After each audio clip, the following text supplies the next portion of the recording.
Hello, welcome to CrossCurrents, produced by the City of Fort Collins in cooperation with the Larimer County League of Women Voters. I'm Barbara Rutstein, the moderator of today's program. Before we begin, I would like to mention that today is the 90th anniversary of the women's right to vote. And as a League of Women Voters, we are delighted with having 90 years of being able to vote. So to get to our topic, it is resourcing our future, taxes or the alternatives. On Tuesday, November 2nd, Fort Collins voters will be asked to vote yes or no on a sales tax increase of 0.85 or 8.5%. That is 8 cents on a $10 purchase. It is the first base sales tax increase since 1982 and will not include food or prescription drugs.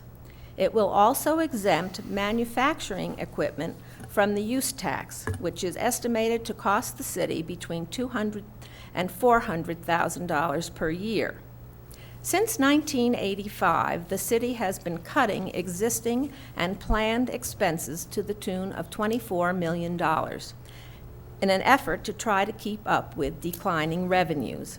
It has cut 150 jobs, reduced employee benefits, and worked to create efficiencies in all of its operations. However, these cuts have created serious shortages in the areas of police and fire protection, street, bridge, and transportation needs, parks and recreation, and general community priorities. Some say this is the wrong time to ask for a tax increase and more cuts should be made. Yet others say the revenue shortfall is so great and the need so important that the council must take responsibility for the financial health of the city by increasing revenues. Ultimately, you, the voters, will decide the issue. But to discuss the issue in more detail, we have on my right Mary Atchison, co-chair of Keep Fort Collins Great. On her right is Bruce Lockhart, a longtime council watcher. On his right is Doug Hutchinson, the mayor of Fort Collins, and on his right is Neil McCaffrey, owner of Book Center of the Rockies. Welcome to you and to our studio and viewing audiences. Now, to begin with, let's ask Mary, why do you think we need a tax increase? Actually, in your introduction, you outlined exactly why we need a tax increase, because investments in our fundamental services and in our fundamental infrastructure and our roads has been deferred. And we feel like at this point in time, we are at a crossroads in our community. Sales tax is, income is declining, expenses are increasing, and just like at home, when you're looking at a situation like that, you have a couple of choices. One is to cut your expenses, or the other is to reach out and find additional revenue. At home, we get to decide whether we want to perhaps take a second job or find another job where we can earn more money. The city is looking at ways to bring in additional revenue, or asking the voters actually whether that's what they would like to do, or if they would actually like to maintain if they'd like to maintain the level of service, or if they'd like to see major cuts in the services that are provided, which would definitely affect the quality of life that we see in this community. Keep Fort Collins Great is a group of folks who really value the quality of life that we have, and we'd like to see the city maintain a quality of life, and so we are definitely in favor of this tax measure.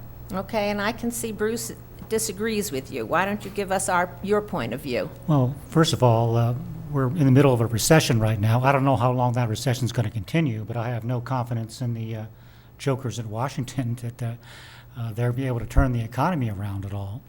And I suspect that this can go on for a while, and I think that one or two things are going to happen. Either the economy is going to pick up, in which case the sales tax increase won't be necessary, because the city was going to start getting some large increases in sales tax revenue, or the economy doesn't pick up, and we're going to see a lot more closed storefronts and things like that in the city of Fort Collins. And I think in either case, you're not going to want to increase the tax rate. And this is a very substantial tax rate increase. The total city general fund budget is around $170 million. And this tax increase is for $18 million a year, starting out at $18 million a year. So that's over a 10% bump in their revenues. And I don't think that is justified.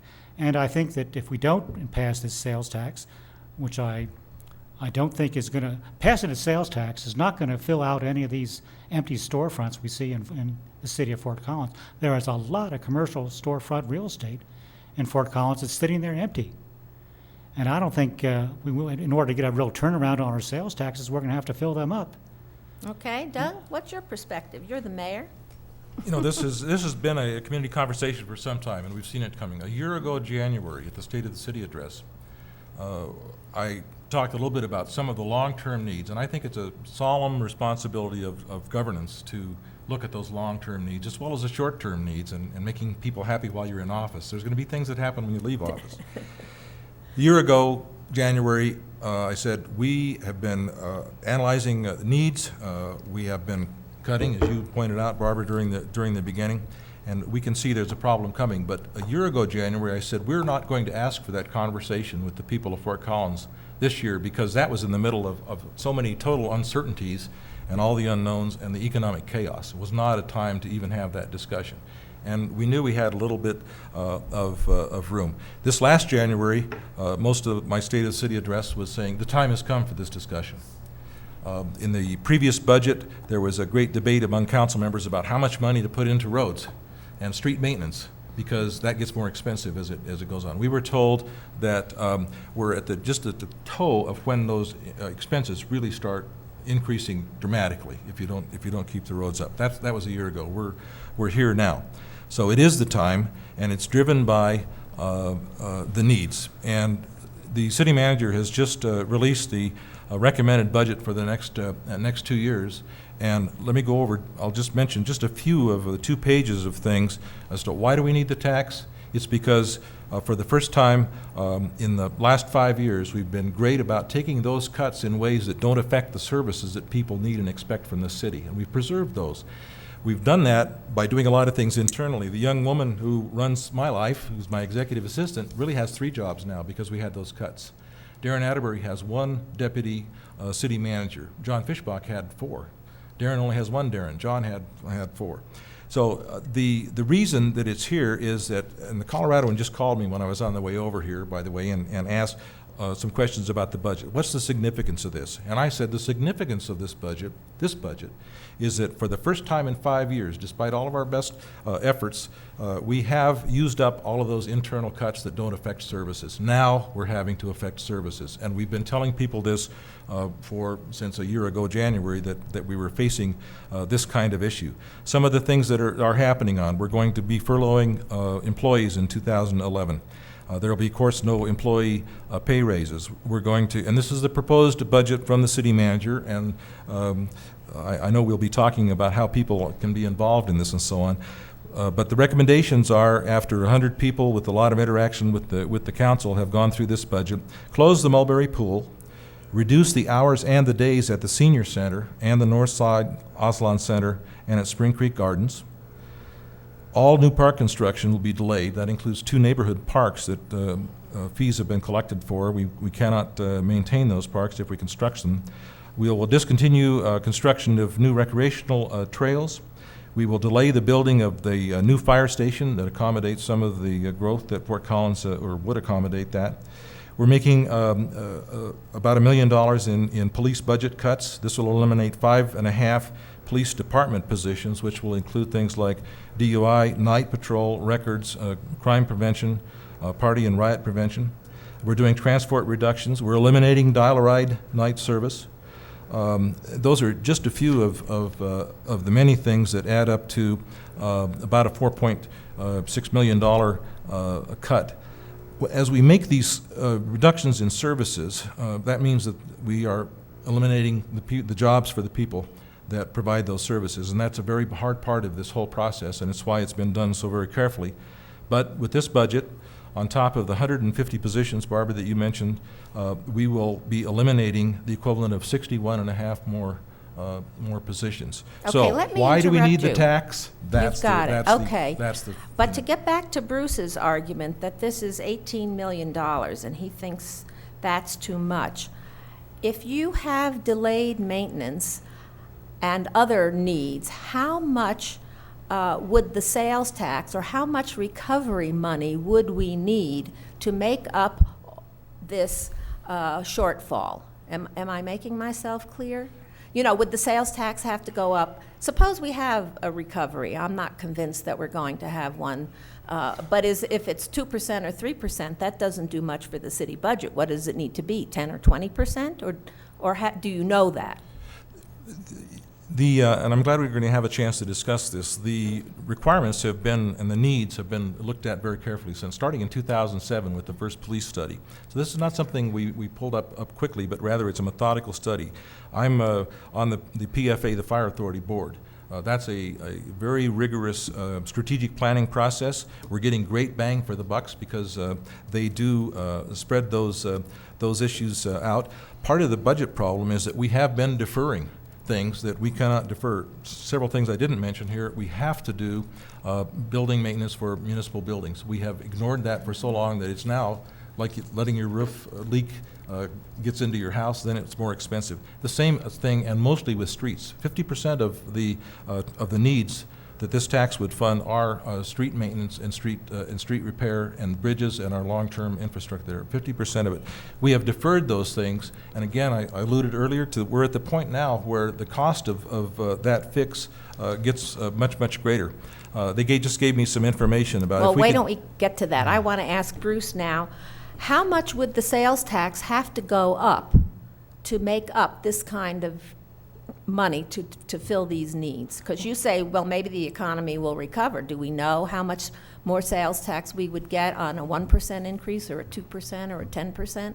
Well, just on the issue of the street maintenance, which I looked at pretty closely, I noticed that the 2010-2011 budget, the city of Fort Collins is cutting $2 million a year out of about $10 or $11 million for street maintenance.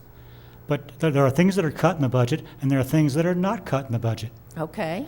Certainly, I didn't see any cuts on the Mason Street corridor. Basically, that's been run through without the voters' consent, pretty much without the voters' consent, and that's a very large expenditure. Okay, and that's a lot of federal money, I think, isn't well, it? they've already spent It's a lot $7 million of of the city taxpayers' money on that project, and it's going to cost at least $500,000 a year to maintain that, and we're only short $2 million on the street maintenance. So I think it would better reflect the priorities of the citizens of Fort Collins to backpedal on the Mason Street corridor and the trolley they're going to run up and down Mason Street, on the Mason Street corridor, and put that money into street maintenance, because I think very few people are going to be using that Mason Street trolley. I just don't think it's going to sell that well.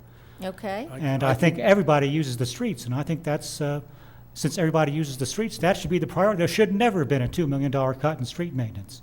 Okay. I Neil? can speak somewhat intelligently on the public transportation issue because I'm one of the few people in Fort Collins who uses the buses.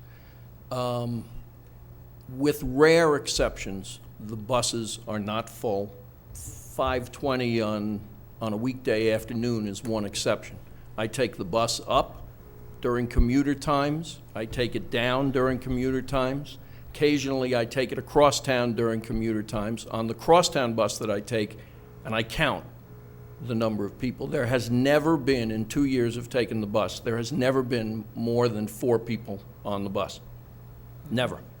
On the northbound bus going straight up College Avenue, on a typical commuter time morning, you might have 15, on a rare occasion, 20 people on the bus.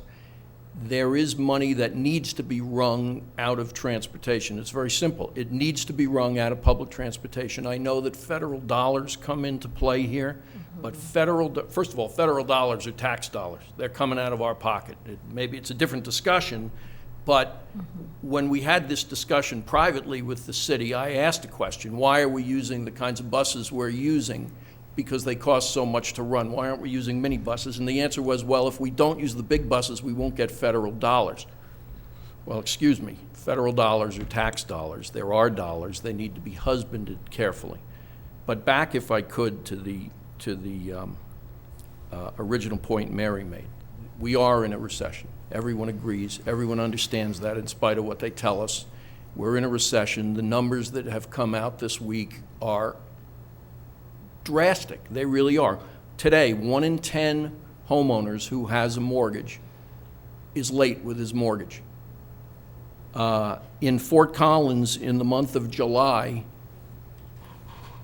24% higher drop in month-over-month home sales than the national average, which was a record, as long as they've been keeping the records. 27% drop nationwide, 33-point-something% drop in Fort Collins. There are problems here in this town. Every one of us has to deal with shrinking budgets. I deal with it every day. I deal with it in business. I deal with it in my personal, in my income. My income's lower than it was 2 years ago. My employees haven't had raises, in most of them, in 2 years. We just have to live with that. If we have to go backwards, we go backwards, and that's something the city has not looked at. 2 years ago, the city raised salaries across the board. It was a mistake. It was a nice thing to do, but it was a mistake. 2 years ago, we were in trouble. We're in more trouble now, but there were across-the-board increases for the staff. Like I say, it's a nice thing to do, but a nicer thing to do is to keep more people. I mean, I personally would rather see people take a pay cut to keep more people working. We have, I asked a gentleman at one of the city little shows they had on this tax package during the summer, stood up at one of the meetings and said that the city of Fort Collins pays 6.5% of employees' salaries into their retirement accounts, and executive level salaries 10%. Now, I looked around and I waited for the city manager or Mike Freeman to dispute that, and neither one of them did. I have subsequently asked 4 council members. I haven't been able to get an answer yet. They don't know. They don't know. I But think that the council uses a Northern Colorado survey to set salaries and benefits. Isn't that right? Maybe. We do something that's unusual with cities in that we do peer data, but we also use private sector data, which, by the way, is very hard to get. And we did. We have changed the retirement system, and you alluded to the fact that we made radical changes in benefits in this last 5 years. Could I comment on the Mason Corridor and just Sure. briefly? There's Yeah. that money and the Mason Corridor and is an economic health corridor. I was taken by a businessman in Fort Collins to a new business that was put up there that was saying Mason Corridor is going to get the traffic that will make that feasible, brand new business. And that was a project that we competed for. We put in some $4 million of city property. Most of it was taxes of city resources. Most of it was property. The balance was, and I had 3 face-to-face meetings with Wayne Allard, who made the decision. We competed through the Federal Transit Authority with other cities for this, who would get the money if we did not get it. The state supported it. DOLA supported it because it's a leveraging of transit for economic health, for the end-to-end of Fort Collins. In the president's budget, there's $68 million of money to complete that. We have no choice. We can't move that money elsewhere or use it anywhere else. And the reason that Wayne Allard chose to award that to us, I think, is that it's not about transit. It's more about an economic health corridor. And the other thing about our transit system is, while there are some cuts in here for transit, for transport, the entire program, if we stop the entire transport program and all dial-a-ride, it would save us $5 million. So cutting those kind of cuts, doing away entirely with the system, is about 25% of the problem that we face. Okay, Mary? And it really wouldn't get us to where we need to be. So at this point in time, I mean, we are in a recession, and it's unfortunate that we're in a recession. The city has done a great job over the last several years for a very long time actually, to look at its expenses. And unfortunately, it happens that at this point in time, we're at a place where the cuts are going to become visible, and they're going to become painful. And the reality is that the cuts are going to start in January. The budget that Doug is talking about goes into effect in January. So now is the time for the voters to be deciding, do we want to see real and painful cuts, or do we want to maintain the quality of life and the level of service that we have, and not just that, but save a very big price tag in the future? If we invest what we're talking about now in our street maintenance, adding the amount that is in this tax, that's going to get us to a place where we'll be able to look at fixing our roads. If we don't, I understand that in 5 years, we're going to see a bill of $90 million.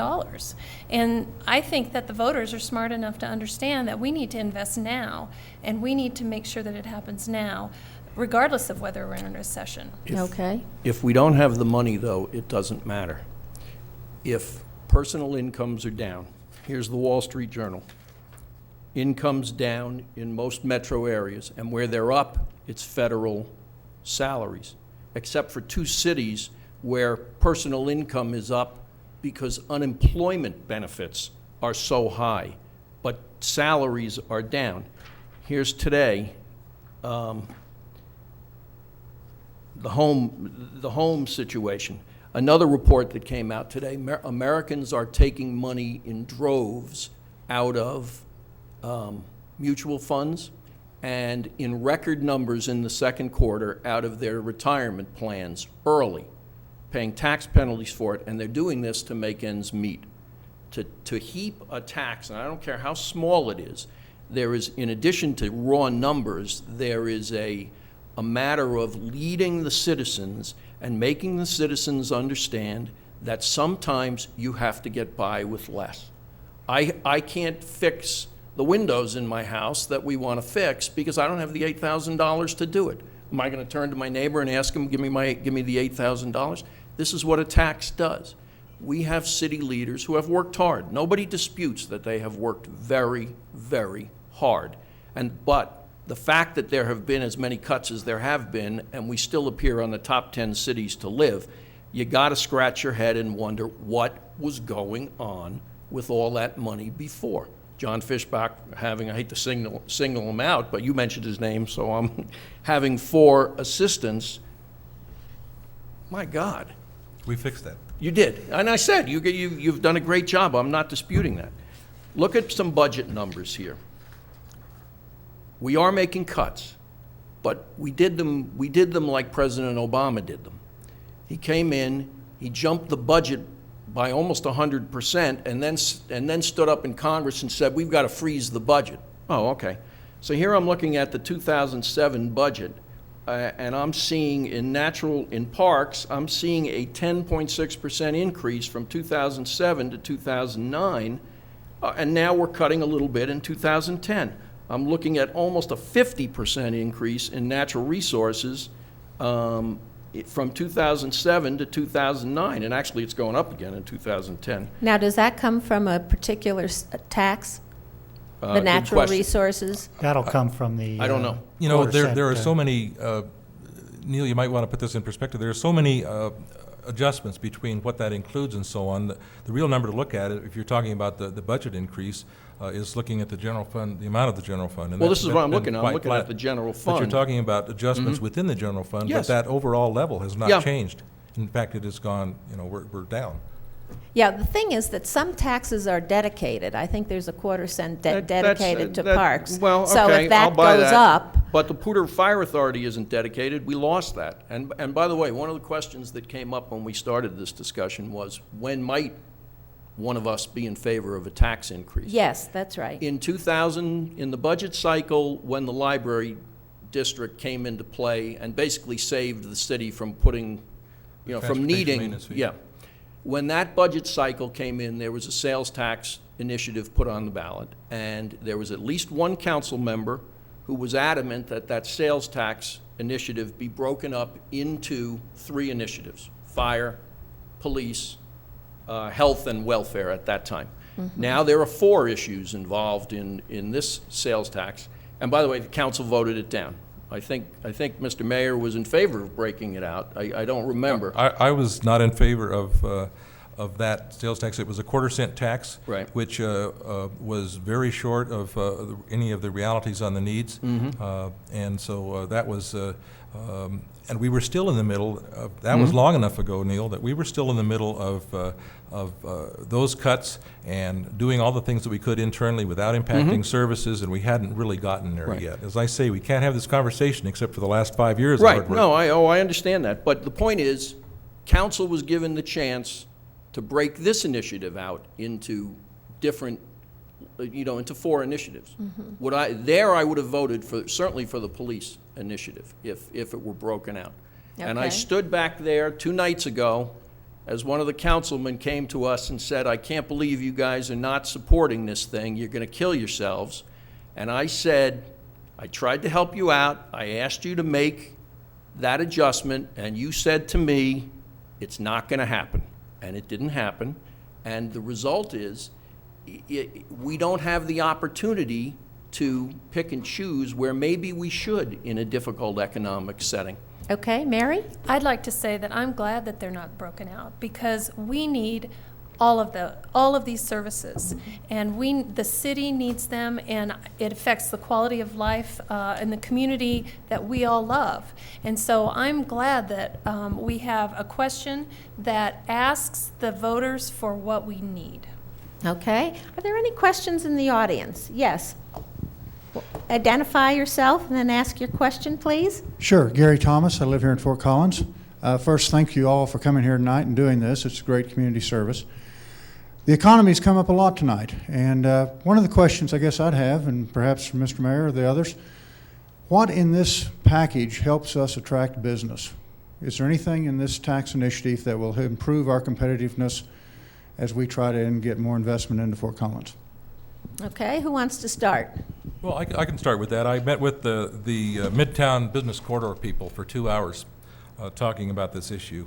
And one of their leaders pointed out that because of the deferred street maintenance and transportation maintenance, and because we had not been putting any money into rebuilding that infrastructure, that unless his words were, unless this tax is passed, because half of it is about transportation, it's fundamental to commerce and business, he said there will not be anything really going on in the corridor, because those costs, if you ask business to take on those costs, as North College has learned a lot, and we've been able to defray some of those things with URAs. If you ask business to do that, they often cannot make a business decision, a business work, if they have to rebuild streets and intersections. It just makes it totally unaffordable. So, and that was one adjustment that council made after listening to the business community and listening to the community since January about this issue, is that we reduced police and fire to the bare minimum and then some. The fire people are running on reserves for the next 2 years. And we have made transportation half of the tax. And we have, just this coming year, $6.5 million of deferred transportation and street maintenance besides the other costs. So it's not a matter of filling in gaps in the budget. It's a matter of starting to fund things we've been deferring, to the point where if you seal the surface of a street, it costs like $3 to $4 per square yard. If you wait until the street really deteriorates, it costs $40 to $60 instead of $3 or $4 per square yard. So part of what we're looking at in terms of timing is protecting the investment that we have and keeping the costs low. And Okay. all of those things, Gary, in my opinion, are underpinnings for the economic vitality of Fort Collins. Transportation and safety and the recreation and cultural opportunities that we have all relate to what businesses tell me when I visit. We're successful in Fort Collins because we have a great city. Okay, Mary? That's what I wanted to add as well. The business owners that I talk to choose to do business in Fort Collins because of the quality of life that we have. People want to be here. The customers come here from around the country, from around the region, and the business leaders that I talk to say that businesses want to come here because of the quality of life that we have. I'm concerned that if we begin to make very, very visible cuts in this community, that the appearance of our community will decline, the services that are available to customers will decline, and I think that it will be harmful to business. Okay, Bruce? Well, like I say, when on this budget, there are things that are cut and there are things that are not cut. And one issue is the city spends about $500,000 a year buying new computers. Well, you've only got 1,500 employees, and you're spending $500,000 a year buying new computers. Also, the whole budget for data and communications, which is all the city's employees' phone system and all the networks, is about $7 million a year. And I think that this is not cut at all. And I think that there are places where that the city budget can be cut, and you really need to do that sort of thing to free up $2 million to keep the streets maintained. Now, I think that another issue is that the city managed to find, despite all these cuts, the city managed to find $850,000 to redo Plan Fort Collins. And I think that was unnecessary. I think that we shouldn't be paying that. I think that what these guys are doing basically is giving us a bunch of loaded questions and asking us to approve them. And I think that another thing, they're hurrying through this plan, and I believe they intend to vote on this in December. Oh. I think that should wait. I think that should wait till a new council gets in here in April. I think that a vote on that these changes to Plan Fort Collins should definitely be postponed until after the next election cycle. Can I Sure, interject here? sure. When we talk about savings, and I insist there are savings that can be found in this budget so that we can save some $18 million? police. I'm not sure $18 million. Honestly, I'm not. But I know there's waste, and I will give you 3 examples that have popped up this week. One of which Councilman Troxel called a creating a problem to solve. We spent 6 years, the city staff, spent 6 years studying the Poudre floodplain and making recommendations and implementing in 2007 a new, stricter 100-year floodplain situation. As strict as any in the state, stricter than FEMA, stricter than the state. No county, no municipality has a stricter one. In 2009, the city staff began studying a change in that, which we, by the way, as citizens only heard about 2 or 3 weeks ago. And there were 30 or 40 business people here on Tuesday night, even though they couldn't speak, to let council know that this was wrong. Not only did they waste a year and a half of study on this, but what went on for 6 years? That all of a sudden, 2 years later, wasn't good enough. Okay, That's Doug, one. can you respond to that? The And I guess the budget implications for that, Sure. because I have that's a what we're passion- talking about. I'm passionate about the floodplains as well, and I do not support changing them. In fact, one of the very gratifying things that I got to do as mayor, and I'd watched this as a Coloradoan columnist and a retired guy, and wrote some columns about it when they weren't the really stiff restrictions were not put in 2007. They were about 2003 or so. Okay. In 2007, what you're thinking about was, in order to ameliorate some of what I thought was overkill in those things, which was affecting economic health and development in Fort Collins, we got with the county, and we did, through a series of actions, we rolled back those things to be a lot more reasonable in 2007. And the waste in the staff time in studying and bringing this to us, it was a spin-off of repurposing our stormwater, and there has not been any real investment in it. The staff was proposing, if the council gave guidance to proceed, that there would be perhaps $250,000 probably of federal funds that would be needed. So the council has yet to make that decision. We did the wise thing, and helped by a show from the community of concern in saying, let us proceed more slowly. And the council did not give direction to proceed. Yes, and But the it's other not thing that I proceeding want to slowly. mention is I think that stormwater and water and the electric utility are all enterprise funds. So this is not general fund money. That's No, something that we no, need to what make I'm- clear yeah, to but people who what are I'm dealing with is a listening. culture, if I may. I'm dealing with a culture that creates work.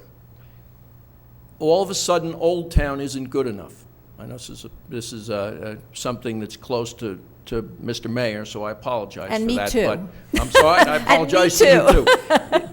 But all of a sudden, we're on every list in the country of one of the 10 most beautiful places in America to live. We've got a lovely Old Town, and because some people don't like their neighbors putting in an addition on their house, all of a sudden we have city staff studying a home, what effectively would be a homeowners association. But does that affect this tax? How much It- money are you talking about, or how many employees are we getting rid of, I guess? You're missing the point. It's a culture, culture that spends money without thinking. We have to change that culture. If we change that culture, and I come here and there aren't 8 people from the city staff answering questions about something that was changed 3 years ago, then I'll look and I'll say, by God, we need to work on something to raise revenues. But until I see that culture change, I cannot support what continues to be waste. Okay, Mary?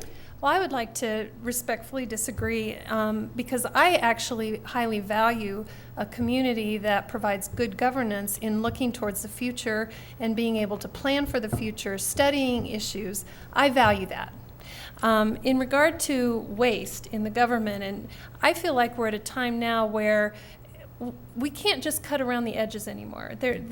We're not talking about the budget and the margins anymore. Making a small cut here and a small cut there are not going to get us to where we need to be, which is $18 million a year.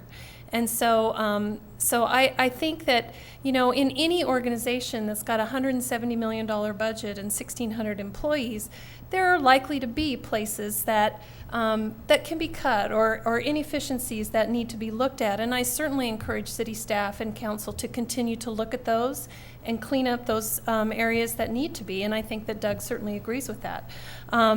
But I firmly believe that the city has done a great job in looking at efficiencies and creating efficiencies, and I highly value that, and I think that now is the time for us to then move forward and begin investing in the quality of life to maintain the services that we have. Okay, let's move on a little bit. Are the people who are against this sales tax against any increase in revenue for the city? Because one of the things that I think we have heard for a long, long time is that we're really going to a service economy. And so the city, I think, relies 60% of the general fund budget comes from sales tax. Maybe we're looking at sales tax as is the wrong place. Maybe we ought to be looking for some other kinds of way to raise money. And I'm wondering what you as individuals or as a group, and Doug can tell us whether the council has looked at a service fee, a service tax, a tax on services. I understand that the state of Hawaii has that. Doug, can you tell us if the council has looked at that? You're talking about an issue that we've been diligently working on in the first ever economic action plan with my first council. Diversifying our revenue sources is a goal that we've been pursuing. We've made some progress on that with more emphasis on getting primary jobs. We have looked at a wide variety of taxes. There really are only 2 that meet the well-defined needs that we have, and one is property taxes. That with Gallagher, that would be a very Disaster. big impact on the economic health of the city. So that I is mentioned that because I think I read that somewhere. I have that figure, what it would be if you use property tax. It's sometimes 400% more for a business facility in terms of property tax than it is for a residence. So that is not a good thing.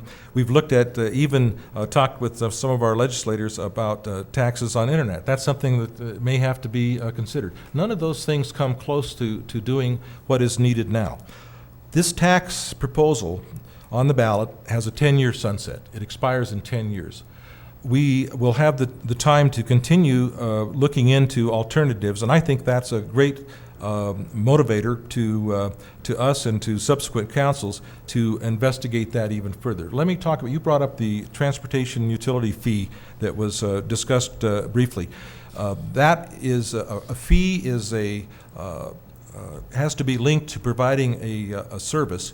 We looked at that very in-depth in 2005 as a possible thing to do. The council does not like fees because fees are council decisions. We can make those decisions and impose those. I don't like that. Taxes are people's decisions. It's the voters' decisions. So that was one thing that was a problem. The other problem is, by law, to collect a fee, you have to have a fee as a payment for a service of some sort. There has to be a nexus. And the only way that states have been able to implement transportation maintenance fees or this transportation utility fee is to do it in terms of vehicle miles traveled. If you own a business and you have thousands of vehicles coming every day, you just about kill the business when you do that. And it's not fair to the little old lady who doesn't even own a car to pay the same thing that next door Correct. 6 teenagers. So for all of those reasons, we looked at that as one example of exactly what you're saying, Barbara, in continuing to look at alternative ways. We looked at that, and there are too many challenges with it to really seriously consider it at this point. However, in the next few years, and by the expiration of this tax, there may well be some other things that come into fruition. There just are not today. There are no valid options that will meet this need. Now, do you know anything about Loveland's transportation utility fee? Don't they have one? I think they implemented it when we didn't, 20 years ago or so. I don't know. Okay. I don't know. I personally would like to see citizens who use city services foot the bill for the city services they use. The bus fares are too low. It's very simple. They're too low. I sat down in my office the other day and just did some rough numbers because I'm trying to figure out who set the prices for the bus. So I calculated how much it would be if every seat on every bus were full. And I came out at about $7.5 million. And the city spends $11 million. There's not a lot of thought that went into that. And of course, every seat is not full. It's not even close to full. We Okay. need to Can I- raise some fees. Can I that respectfully we dis- use, yes. Sure, Doug, go ahead. I just wanted to respectfully disagree. It wasn't a random process, and I watched councils go through this in transport planning. There are ridership. There are detailed analyses that do that. By the way, transport in the last couple years use has dramatically Oh, I know it increased. has. It is pushing 2 million riders a year. And it's not ever going to be a profit-making thing. So the city has tried, and the planners in transportation have tried to keep that balance between fees and this does impact. There are a lot of low-income people that Oh, I use know. that use And transport. I So agree with you. It's a careful process. I just want to point out Yeah. it's not And something that was not given very careful. And you also analysis. have a contract, I think, with CSU, right? Yes. Isn't there And some? with the Bohemian Foundation. And the Bohemian Foundations, I wrote a column, Niels, you and I agree on a lot of things here. I wrote a column about how youth should pay for that. And I agree with even you if it's a 100%. quarter. Yep. So I don't really support that, but the majority of council has supported and good contributions. It's a great contribution to the city to pay for youth to ride. Okay, Mary. I would also like to add that, actually, Bruce and I had this conversation several years ago when we were talking about the library, about people having to pay if they use a city service. One of the great benefits of the quality of life that we have is the fact that many of the amenities that we have are available to everyone. And I certainly, in my profession, work with low-income folks, and the taxes that we pay provide amenities and services that low-income folks would never be able to pay for on an individual basis. They would never be able to afford that. And so that's one of the reasons why I support this, because I think that it adds to the quality of life, not just to people who can afford it, but to everyone. Well, I mean, I half agree. You're right. It is nice that they can use the library, use the Aslan Center, but there are other ways of doing it besides taxing people. It's not fair to me to tell me I have to support a low-income person. I'd like to support a low-income person, and there are many businesses, many charitable organizations in this town, many service organizations in this town who do things like that and who would do more if they were asked. And I can assure you that whatever it is that needs to be done, a service organization or a business group can do it cheaper and faster than government can. We have proven that in this town time after time. The North Fort Collins Business Association has proven it, the Lions Club, the Rotary Club. We can get things done, and we can get them done in an efficient manner and help people at the same time. I'm talking about roads, parks. I understand that. Tennis courts, all of those Tennis things. court is a nice amenity, park is a nice amenity, a policeman is a necessity. Without a policeman in Old Town, somebody might have died Saturday night. A park can be closed, and nobody's going to die because the park closes. When the economy's down, we have to tighten our belts. And that's why I say that I really think that our community right now is at a crossroads, and that the voters have a great decision in front of them to decide what kind of a community they want. I agree. Yeah, and I have an interesting statistic that I read somewhere this week, that Colorado has the 5th average highest income and 38th in giving to charitable organizations. We're not 5th, we're 38th. So if Fort Collins is better than that, that's wonderful. But I don't feel good about the state of Colorado in that respect. If that's true, I don't either, but I think if we ask, we can get. Well, I think that Fort Collins is certainly very generous, and I would never say that Fort Collins residents are not generous. I work for a nonprofit. But I also recognize from my experience in 10 years in the nonprofit community that the community is about everyone, and I feel like that government has a role to play. I highly value that role, and I think that many people in this community do, and that they want to keep Fort Collins great. It seems to me to be very contorted logic to say that regressive sales taxes are good for poor people. I don't agree with that. I think that it needs to be pointed out that you're increasing a very regressive tax on people, that the sales tax hits poor people much harder than it does wealthy people. Yes, that's true, but we're talking 4 cents on $5 and not on food and prescriptions, right? No, that's true. Doesn't yes. matter how you're slicing it. If people buy things, they're going to have to pay a little bit more money for it. And a person who makes $15,000 a year who's below the poverty level, if he has to spend $100 more in a year or $50 more in a year, obviously means a lot more than an individual who makes $100,000 a year. You're right, $100,000 a year, spend $100 more a year, push it off, it's one less dinner out. Okay. But it does affect But I will say that people. many people turn to services that the city provides that are low income, below the poverty level, for their to get by every day. And transport's a great example of that. Without transport and without the investment that we make in transport, there are many people who would not be able to get around and be independent and achieve self-sufficiency in this community. I don't see it. When Doug? I'm riding the bus, I don't see it. I'm sorry. Doug? Just as a perspective, there are some things that are part of this equation that need to be thought about. And one of those is, if the voters pass this raise, the Fort Collins sales tax rate in total will be the 4th lowest on the entire Front Range from Colorado Springs to the north. Now, that's not a reason to raise them, but when you're talking about context and perspective, and again, the base tax has not been raised since 1982. And as you point out, this tax would not affect groceries, prescription drugs, or manufacturer's use tax.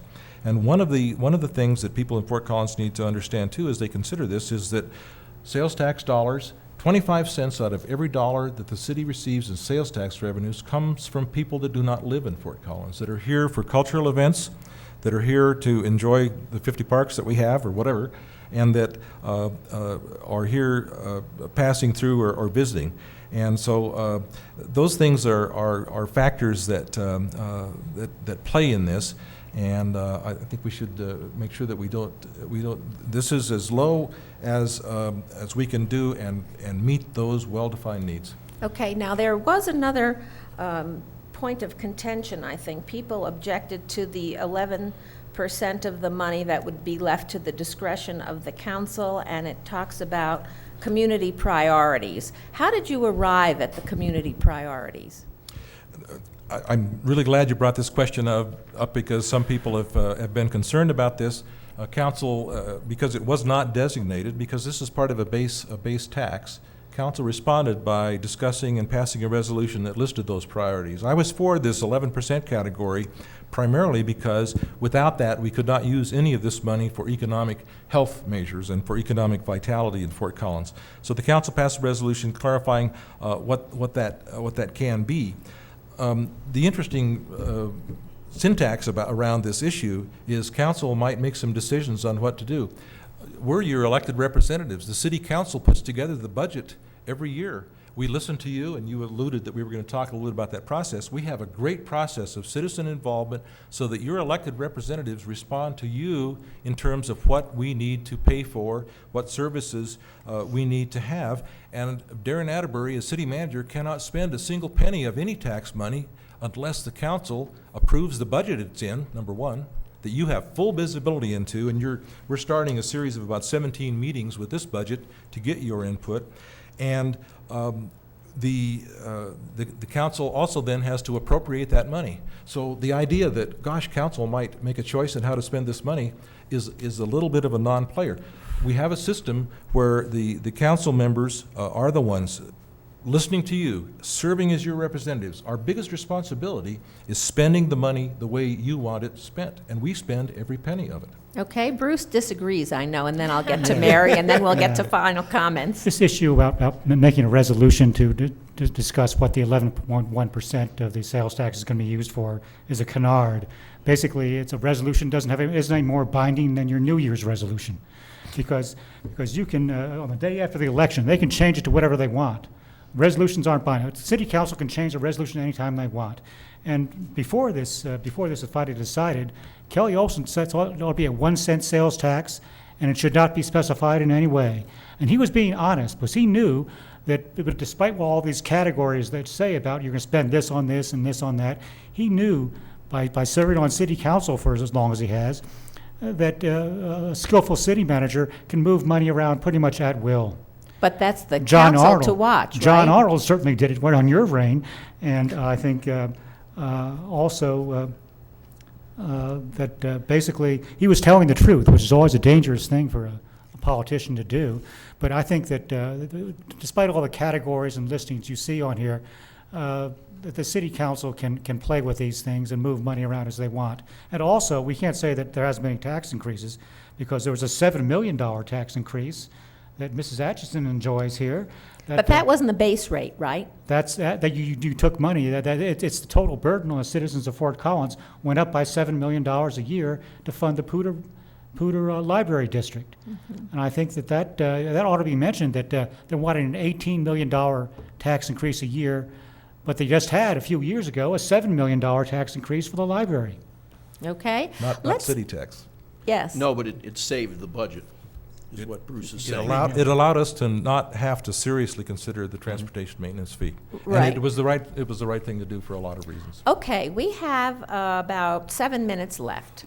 So why don't we get your final comments? And my question, or my charge to you, is tell the viewers what you think they should consider when they're making their decision to vote for or against the tax. And how about a minute and a half? I think we can do that. Probably won't take that. They should consider their personal budgets. If they're business people, they should consider their business budgets. What do you do in a time of shrinking income? You have to cut. It's very simple. You have to cut. You may not like it. It may be painful, but you have to cut. And it's unfair to ask citizens to spend more, to give their government more when they have to cut. So that's what I would ask the citizens to consider. Okay, Doug? The problem is where to cut. You heard where we're getting now. I grew up in Fort Collins, and living around the whole world in the Air Force and the Department of Defense convinced me that Fort Collins was the best place to live in the world. And I think this is part of what the issue is. It's been my deep honor and my privilege to be mayor of the city that I truly love. My passions are good governance, a truly representative city council that works and focuses on the good of the community overall, and has been on economic health and balance. And since 2005, we've worked hard to preserve the services that people need and expect that you ask us for when we create the budgets, while at the same time we have significantly reduced the size of city government. We've had 150 people cut. There's 61 and a half more in this next 2 years of budget, and we have focused the government on you and the services and the needs that you have. And those long-term needs on crucial things that are the very foundation of the goodness of Fort Collins outstrip our revenues, and that's what's at stake. I believe the fundamental foundations of what's made Fort Collins great, the things that have separated us from so many other cities, and it's those foundations that, as we just discussed, also help economic health in transportation and safety services and parks and recreational service. We have pursued excellence. And my father understood it. He had a business on Linden Street. He became a realtor. He would tell me how he displayed Fort Collins, the quality of Fort Collins, to people that would come in from outside. He'd drive them around. He'd stop at Epic Center. He'd stop at Old Town.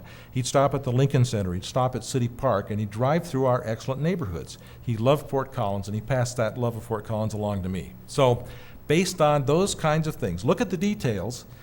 I ask that you look at all the efforts we made over the last 5 years. We didn't get a chance to really discuss those things. It's been remarkable. I ask that you consider the long-term fundamental nature of these needs. Okay. I ask that you consider the importance of keeping Fort Collins great for you, for the underpinnings of our economy, and for your kids. And I ask you, without hesitation, to vote yes for this ballot initiative. Okay, Bruce. Okay, I think that what I've seen from sitting through all these city council meetings is how difficult it often is for citizens to actually change what the city of Fort Collins does. Look at all the effort they had to do to try and derail the trash redistricting. The number of people that came down here, the number of people that spoke against this, it was very, very difficult to budge anyone on city council when they had their minds set to doing things. And I think that the city has a long history of ignoring the voters. I think the city has something called the Capital Leasing Corporation, where it spends $5.6 million a year in principal and interest payments, paying for the new office building on just down the street from here, the parking structure, and the new police building. And the people of Fort Collins were never consulted whether they wanted those things. And the mayor was not involved in any of these things, but I think that shows that how difficult it is for the people of Fort Collins to influence things. I think the city council and the city staff have their own momentum on things, and I think that the people of Fort Collins are basically being ignored in things. If they were willing to ignore us on this $50 million of debt they ran up for the Capital Leasing Corporation, well, now that you want more money, I guess you're on your own. Okay, Mary? I would just say that a high-quality city is extremely important for having a healthy economy. And businesses consistently rate our quality of life as being a major reason why they locate here. And if this measure doesn't pass, our economic competitiveness will be hurt. I think that the city is really at a crossroads at this point in time, and if this doesn't pass, we'll be seeing some very painful cuts that Doug has already talked about. I believe that the voters have a choice here, and that they can choose to maintain the quality of life and the foundational levels of service that are why we all live here. And so, along with Doug, I really encourage the voters to vote yes on this measure. Okay, very good.